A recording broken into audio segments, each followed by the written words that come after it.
nta kuntu mwatubwirira Kagame akareka gusebya umubyeyi Victoire Ingabire Umuhoza. Nta kuntu mwagira inama umugabo wanyu Kagame akareka kuba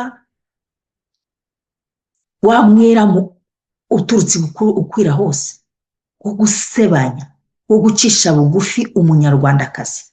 Mbikwisabiye nciye bugufi nk'umunyarwandakazi kuri uyu munsi w'umugore, ubwira umugabo wawe azibukire gusebya no gutera ubusembwa no gutera ipfunwe Madamu Victoire Ingabire. Ibintu nzagarukaho mu kiganiro cy'umwihariko. Madamu Victoire Ingabire ntago ari akagore gatoye, ntago umugore aba aka